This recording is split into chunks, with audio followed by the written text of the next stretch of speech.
ngasi ayuk pung 8 ka second taruk phabu waksingi kunni pali matungdi kunga mathoni palani ngasi tang nipan thama lisingani kunga taruk ing sagol senumit asigoiba rasiful miyamda paudamjari ahan boine lakhot saba mes rasigi ful haijen non jabada lan khara chatlawa sumai di pakani miyamna hanagum chale arapagi mateng lobu kanagani ngakti kandabana phagani lesa pakhangi oina mari phagani thoni polam lai angangba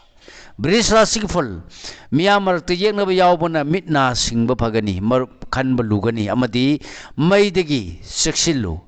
loksing asummana pambai oibadi phai lesa pakhangi oina warauna danaba puksel chawtho thoni polam leisini angangba mithun rasig ful sauningba pendaba amadi waphangnabada ikaiba nangba yaba lerabasu nasak nadan sakhotnaba honabadadi sauna kanagani singnaranu lesa pakhingi oina laibak phagani thoni polam leisini angangba karkarasigi fal hoya phabana naralda tainagani yenabana nathak thongbaga mari pharoi yeknabana lokthok chathok ningani khangba thiba kallu lesa pakhangi oina matam hawon ko thoni polam leinapu kismis singara sigfal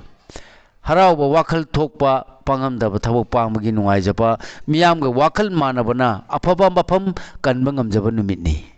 lesa pakhangi oina ningma mapa sagani thoni polam lei higo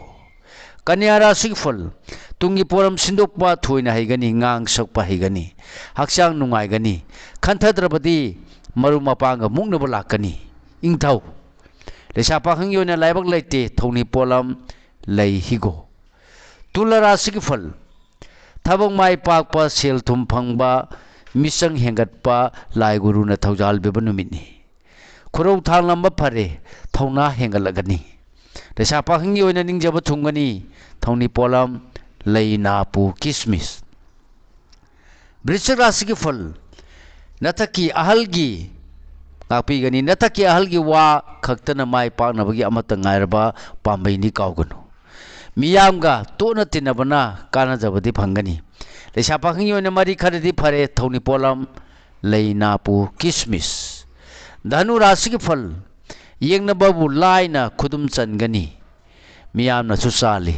palambalan phangbagi nungaiba adubu hena khut chaurubana mipaiba angambana warubadi lei lesa pakhangi oina nungsibana chale thoni polam leisini angangba makara sigfal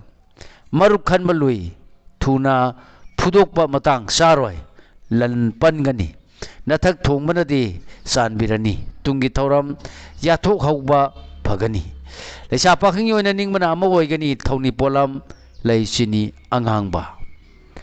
kumbara sigfal wakhan nungaiba afaba thodang panghouba asingbu sakadaba amadi afaba loksing phudokpa ngamanumini adubu yenabadi yaurunu lesa pakhangi oina nungsiba phangjagani thoni polam lei higo aroiboina lakhotchaba minarasigi fal mayamgi yaka yengna chatpana afaba thabak pangani ninganadabana mikok thongba yai mahu chawbana di tathi aronba wangang thokanu lesa pakhangi oina mari di phagatkani thoni polam lei higo thoni polam singasi sana ningjaba laida soidana baki katpiyu soidana mahi phangjagani matang asida lojare mayamda pijaba ngasigi oiba rasifal punapu amukahana khurumjari